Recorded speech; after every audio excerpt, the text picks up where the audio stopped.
basaba en este texto,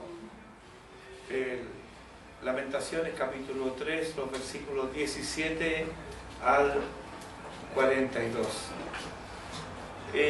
Tal vez debiera ser esperanza en el medio del juicio. Pero bueno, la idea es que en este juicio hay una esperanza. Vamos a ver a quién se aplica esto, porque esto no es para todos.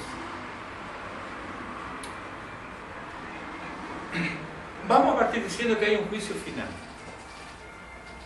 Algunos no creen en el juicio final, pero sí todos tienen un concepto o una noción de justicia.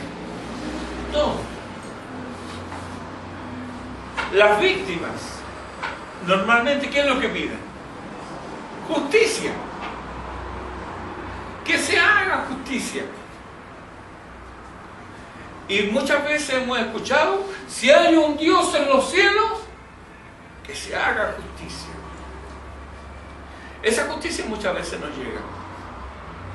Y muchos delincuentes y sinvergüenzas han pasado por esta vida, al parecer, como dice el Salmo 73, logrando con creces los antojos de su corazón. Han muerto de muerte natural, sin que nada les estorbe. Entonces, este concepto de justicia muchas veces se transforma en nuestro pensamiento, en nuestros corazones, a venganza. O sea, queremos ya. Hebreos 10:27 dice que está establecido para los hombres que mueran una vez. Mire, esta es una verdad universal. Democrática, porque es para todos. Es equitativa, es una por persona. Mueran una vez. Y después de esto, el juicio.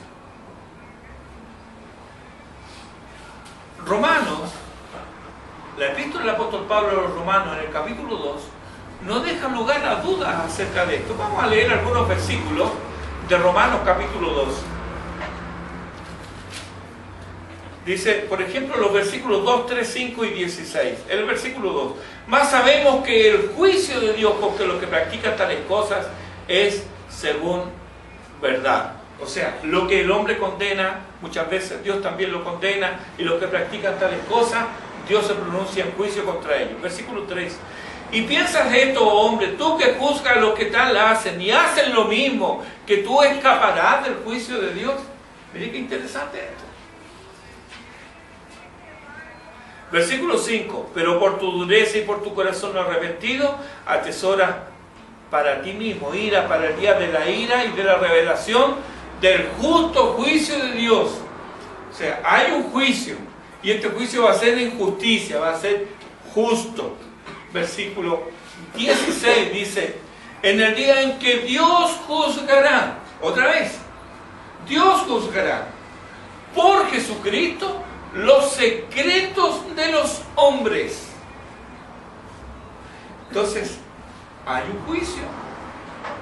Hay un juicio al final. Hay un juicio que va a ser ejecutado por Dios. El encargado de este juicio va a ser Jesucristo. ¿Y qué es lo que va a juzgar? Aún los secretos de los hombres. Es como para echarse a temblar. Porque nada escapará al escrutinio divino. Ahora, yo quise en este primer domingo del año que nuestra consideración vaya a estas cosas. Yo no recuerdo si fue un emperador romano o fue Alejandro Magno, quien le pagaba a un hombre que le dijera siempre, acuérdate que vas a morir. Y muchas veces nosotros, hermanos, sobre todo, había un profesor mío que decía, bueno, hay que tomar las medidas de seguridad, porque si ustedes no toman medidas de seguridad, ¿Por qué? Porque se creen inmortales. Y realmente cuando, siendo jóvenes y llenos de vida, no pensamos en estas cosas. La muerte la vemos como algo muy lejano.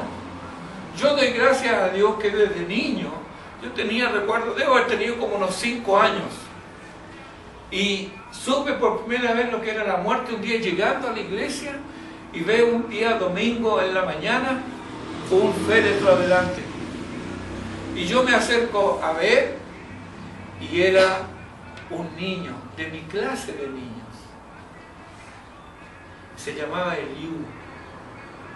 Eliú tenía cáncer, tenía leucemia, yo no lo sabía, y cuando lo volví a ver, después de muchos domingos, estaba ahí en un féretro. Ahí supe lo que era la muerte. Pero a pesar de eso, viví mi juventud como que la muerte era ajena, hasta que Dios me llamó al terreno y pude ver de que no, que estaba ahí cerquita. Conforme pasan los años, ya tenemos más certeza acerca de que se acerca nuestro fin. Algunos hemos perdido amigos, hemos perdido parientes, nuestros abuelos o nuestros padres ya no están con nosotros. Entonces sabemos que nos acercamos a ese momento. Y la gente muchas veces dice, bueno, dice, la muerte es el fin de todas las cosas. Y la verdad que es el fin, pero de la vida terrena. Entonces yo quiero que comencemos el 2020 pensando en estas cosas. Alguien puede decir, pero qué tétrico pensar esto al comienzo del año, ¿por qué no pensamos algo más alegre? Es que esto nos ayuda a vivir bien. Porque debo vivir pensando en que voy a morir.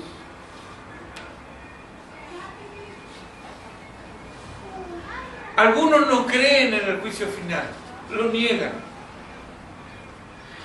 Ahora, pueden no creer en la ley de la gravedad, pero si tropiezas y caes, ya tienes evidencia que la ley existe. Pero esa ley no existe porque tú tropiezas y caes. Esa ley ya existía antes que tú cayeras.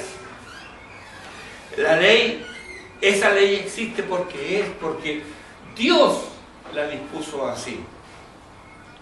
Los creyentes sabemos esto, pero dejamos el juicio, lo postergamos a un infinito, por allá lejos. Ahí va a ser el juicio de Dios. Está muy lejos de nosotros. O por un énfasis desmedido en los llamados galardones de los creyentes. No, que los creyentes vamos a pasar por los juicios de galardones. Entonces como que Dios nos está esperando y nos va a dar a cada uno de nosotros los premios. Un juicio de galardones. Entonces por un énfasis desmedido en esta doctrina, nosotros desestimamos la realidad del juicio. Pero ¿qué es lo que dice, por ejemplo? Revisemos lo que dice Pedro, lo que dice Pablo, lo que dice Juan, lo que dice Jesús. Pedro, comencemos por Pablo.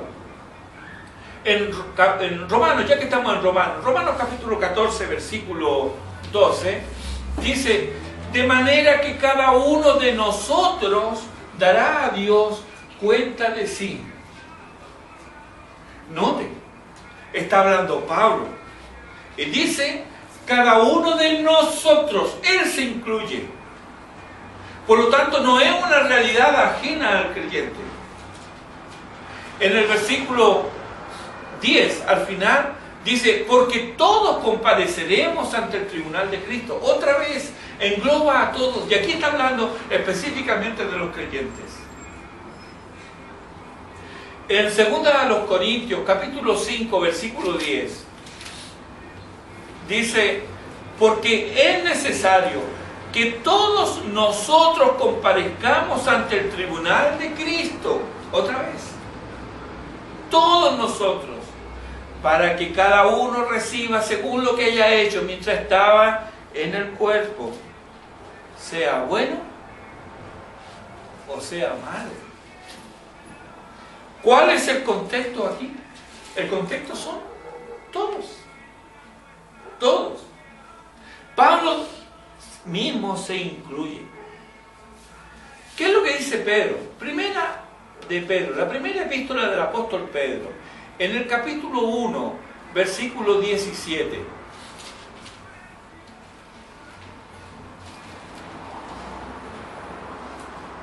Dice: y si invocáis por Padre a aquel que sin acepción de personas juzga según la obra de cada uno, conducidos en temor todo el tiempo de vuestra peregrinación. Aquí ya tenemos ambas cosas a las que debiera conducirnos: el conocimiento de que ciertamente vamos a pasar por un juicio.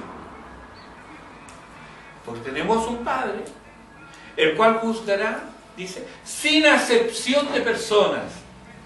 O sea, no es que va a tomar a un grupo, entonces los más malos, ahí los va a juzgar Dios y va... Sí, pero también los va a juzgar a nosotros. Sin acepción de personas.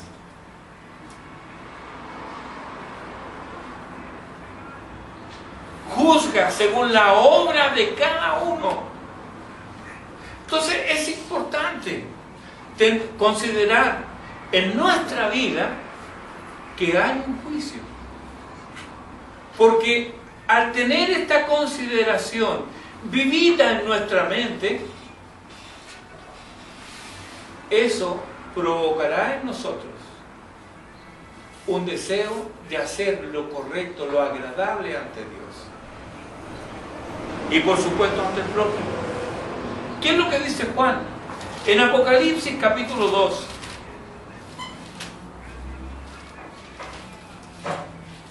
Versículo 23.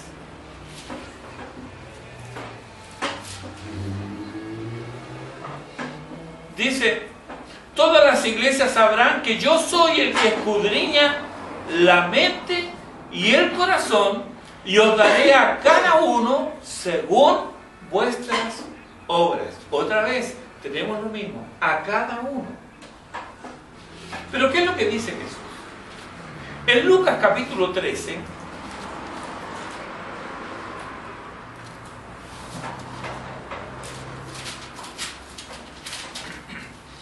Lucas capítulo 13, los versículos 1 al 5, dice: en este mismo tiempo estaban allí algunos que le contaban acerca de los galileos, cuya sangre Pilato había mezclado con los sacrificios de ellos. Respondiendo Jesús les dijo: ¿pensáis que estos galileos, porque padecieron tales cosas, eran más pecadores que todos los galileos? Os digo, no. Antes, si no os arrepentís, todos pereceréis igualmente. Ya note aquí que hay un camino en el cual, si nosotros obedecemos el mandato del Evangelio, que es lo que Dios manda a todos los hombres en todo lugar, que se arrepientan, habrá una diferencia.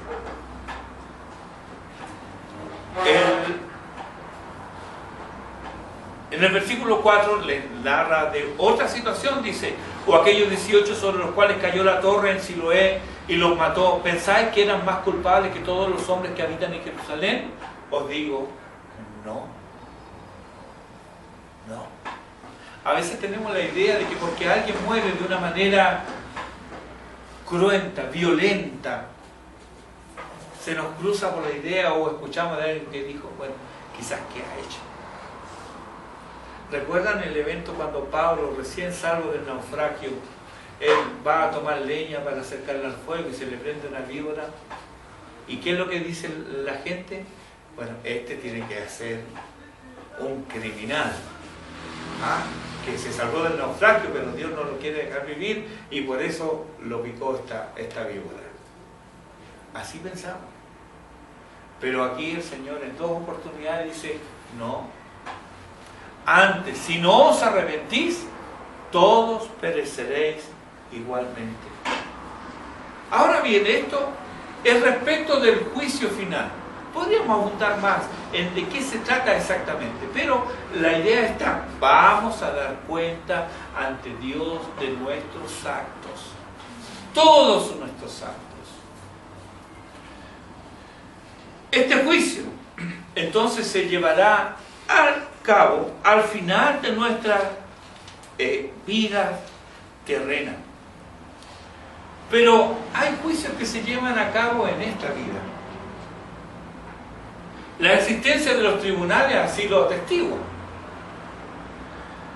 Y los actos de Dios entre nosotros difícilmente se explican de otra manera.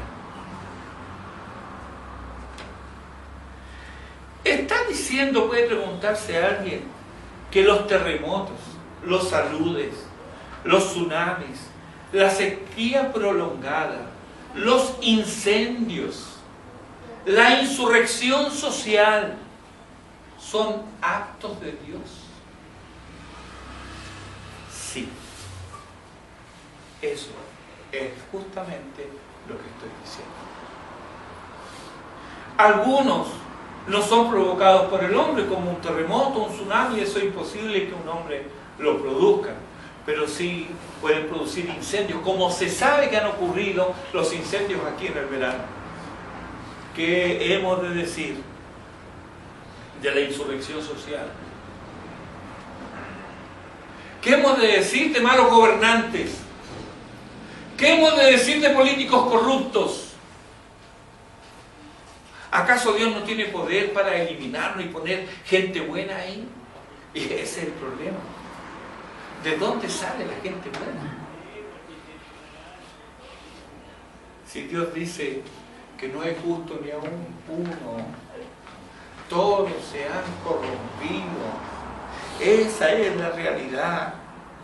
Mucho me temo, hermanos, que bajo la mirada de un Dios amoroso y santo hay actitudes nuestras que no pasan desapercibidas y que requieren la intervención divina para que los suyos se vuelvan a Él.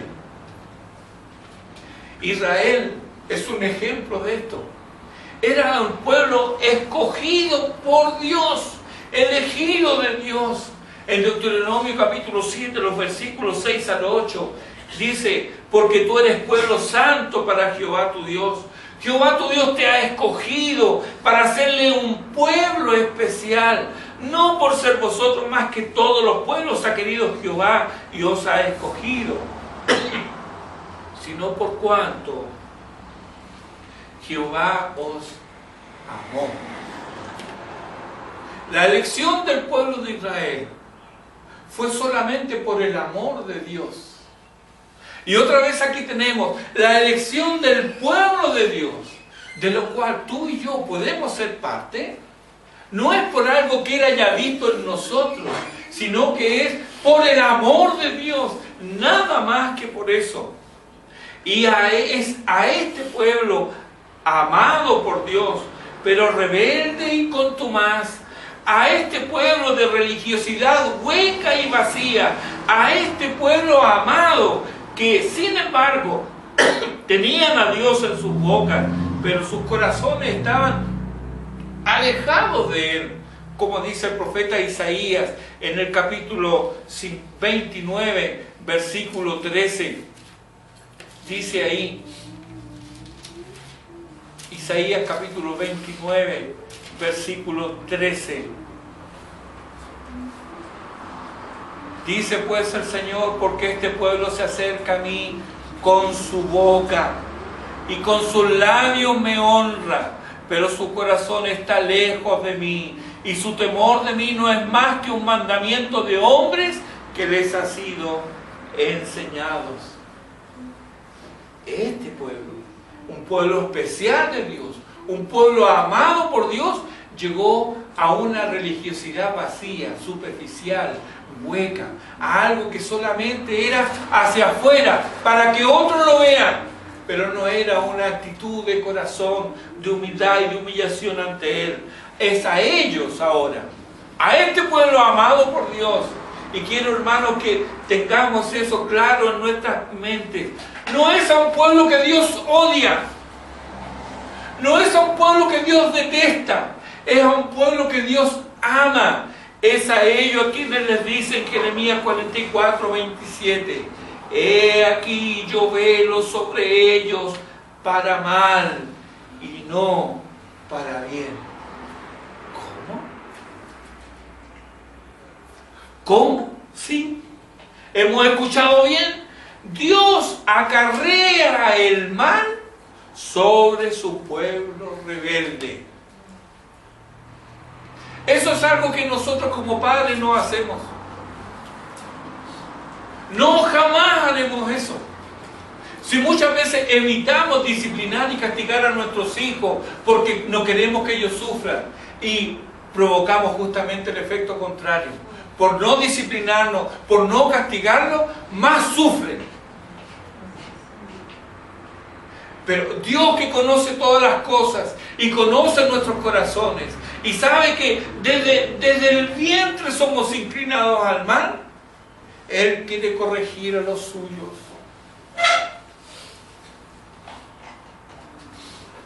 Otra vez, en Daniel capítulo 9, versículo 14. Por tanto, dice, Jehová veló sobre el mal y lo trajo sobre nosotros. ¿De qué está hablando él? Daniel está hablando cuando el pueblo de Dios ya no era pueblo con una nación establecida y con un territorio. Habían sido llevados al cautiverio. De eso habla el libro de Lamentaciones. Del tiempo del juicio de Dios en el sitio de Jerusalén, donde en unos versículos más adelante, si no me equivoco, en el capítulo 4 de Lamentaciones, se habla de que madres con el hambre que habían comido a sus hijos. Actos de canibalismo en el pueblo de Dios.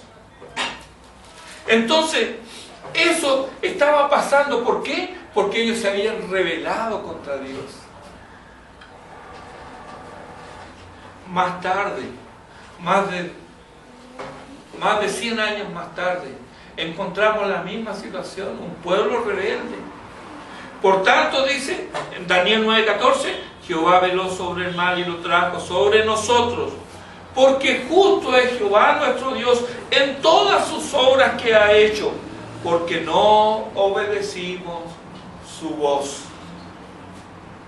El libro de Lamentaciones trata del mal enviado por Dios a una generación y a su pueblo. Por ejemplo, mire las preguntas que hace Jeremías en los versículos 37 al 39 del capítulo 3 que leímos. Dice, ¿quién será aquel que diga que sucedió algo que el Señor no mandó? Y debemos preguntarnos, como nación, como familias, como individuos, ¿será que Dios no tiene el control de estas cosas?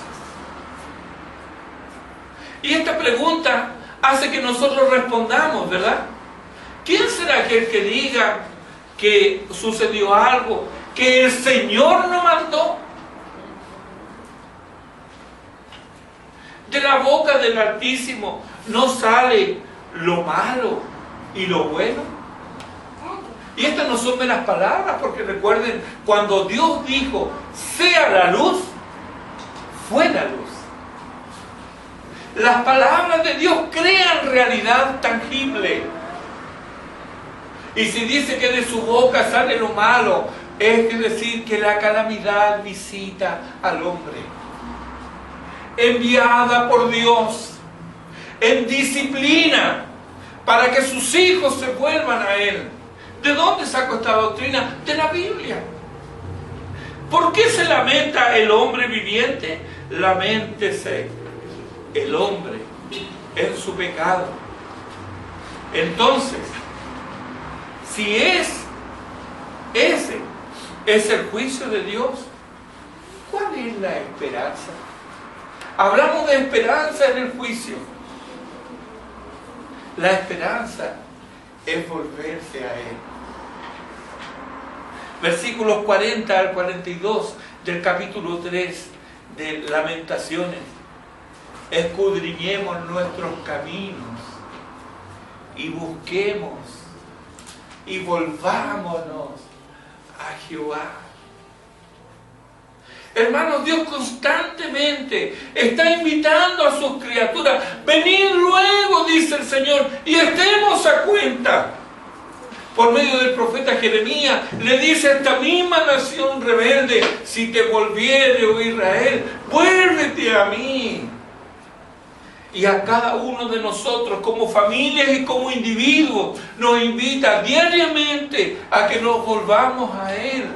Porque está una tendencia innata, está grabada en nuestros corazones, una tendencia de desviarnos, de apartarnos de Él, de no considerarlo en nuestra vida, de dejarlo a nuestras espaldas, de no atender a lo que Él dice, de considerar mejor lo que nosotros pensamos a lo que Él dice. Y esta es rebelión, esto es rebeldía, y Dios no puede consentir en eso.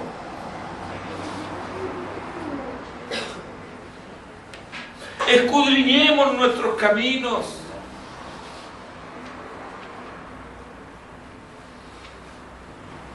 En una situación muy aflictiva, algunos años atrás, llegué a mi casa y no quería llegar, me quedé afuera. Me apoyé, recuerdo, en el portón de entrada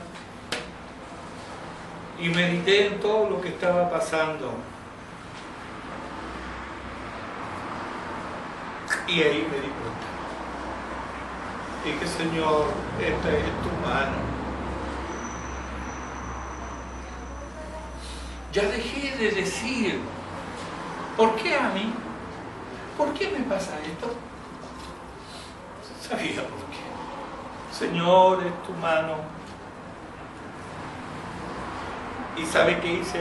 Le pedí perdón al Señor y busqué misericordia. Señor, ten misericordia de mí. El profeta dice: levantemos nuestros corazones y manos a Dios en los cielos. Nosotros nos hemos revelado. El momento de buscar a Dios es cuando estamos cercados por la aflicción. Debemos buscarlo en todo tiempo. ¿Qué mejor que buscarlo en el tiempo de la felicidad, en el tiempo de la holgura, cuando nada falta? Ser agradecido con Él y decirle: oh Dios, qué maravilloso eres, que me das todas estas cosas en abundancia y puedo disfrutar de ellas. Pero no lo hacemos. Nos olvidamos. En nuestros necios razonamientos pensamos que lo que tenemos, lo tenemos porque nos hemos esforzado, hemos hecho nuestra parte. Bueno, para eso trabajo. Me lo merezco. Y nos falta quienes nos suben el ego también y nos dicen: oye, te mereces esto. ¿Ah? ¿Verdad? Claro. Y la realidad Dios la ve. Y no solamente Dios la ve, sino que cuando reflexionamos en nuestras cosas, nosotros sabemos, internamente sabemos, que esto no es así, no es algo que merezcamos. Porque basta mirar para el lado, hermanos, y darse cuenta que otro que tal vez se sacrifica mucho más, tiene mucho menos. Que otro, alguien decía una vez: pero yo no entiendo, este es como un pan de Dios y le pasa cosa tras cosa. Bueno, Dios tendrá su plan con él. No voy a explicar una situación ajena, pero sí, a la luz de la palabra de Dios, yo tengo que entender que lo que Dios busca desde siempre: hijo mío, dame hoy tu corazón. Entonces, si no lo buscamos a Él en el tiempo de la felicidad, de la prosperidad, cuando está todo, bueno, busquémoslo entonces en el tiempo de la angustia. Esa es la única esperanza que hay. Ahora, hermanos, si solo fuera esto, nos quedaríamos cortos. Porque ¿qué obligación tiene Dios para escucharnos? ¿Cuántas veces nosotros mismos, frente a una situación con un semejante. No, me la hizo una vez, me la hizo 2 veces, le permití que lo hiciera una tercera, pero ya en la cuarta ya no más. Basta. Sin embargo, nosotros, respecto de Dios, ¿cuántas veces por día fallamos, le ofendemos? Y no por ignorancia. Entonces, ¿por qué Dios tendría que respondernos? ¿Por qué Dios tendría que tener misericordia de nosotros? ¿Por qué Dios tendría que escuchar nuestro clamor en la angustia y en la aflicción? Ah, hermano, es que la esperanza no está solamente en un atributo de Dios, sino que está en la persona de Dios mismo. ¿Por qué? Isaías 53 dice: más Él herido fue por nuestras rebeliones, molido por nuestros pecados. Entonces, solamente somos atendidos y somos oídos en virtud de que el Hijo pagó por nuestros pecados. Él es la esperanza entonces en medio del juicio. ¿Y cuántos creen en Él? ¿Cuántos van a Él y confiesan su pecado? Obtienen de Él más que misericordia, porque obtienen perdón y obtienen vida eterna. Entonces, el meditar en esto que se acerca, en esto que viene, pero no solamente en esto, sino que el meditar en nuestro día hoy. ¿Qué cosas son las que nos afligen? ¿Qué parte tenemos nosotros en esto? ¿Y qué vamos a hacer? Yo haré lo único que sé hasta ahora: volverme a Dios, porque sé que Él es misericordioso, sé que Él es perdonador, y Él me va a perdonar no porque sea Rupertus, sino porque Él me va a perdonar. ¿Por qué? Porque Cristo pagó por mi pecado. Entonces no puede menos que aceptarme en su presencia. ¿Cuándo? Cuando confieso ante Dios mi falta. Y si vivo así, entonces hay esperanza en el juicio. El juicio viene. Tú y yo pasaremos por él. No lo podremos esquivar. No hay nada, aún lo escondido. Los secretos de los hombres, según leímos recién, los secretos de los hombres será expuesto, será examinado. Pero la única manera de no temer a ese escrutinio divino es saber de que eso ha sido pagado. ¿Y dónde ha sido pagado? En la cruz del Calvario. He aquí el Cordero de Dios que quita el pecado del mundo. Tú y yo compareceremos ante el juicio. Hay alguien que pagó tu pecado y el mío. Y la pregunta es: ¿comparecerás en Cristo o comparecerás por tu propia cuenta? Esa es toda la diferencia. ¿Esperanza en el juicio? Sí, se llama Cristo Jesús. Así que te invito a venir a Él. Y que este año sea un año en el cual diariamente nosotros confiemos plenamente en el sacrificio de Cristo en la cruz del Calvario. Y esto significa confesar diariamente nuestras faltas. Hoy.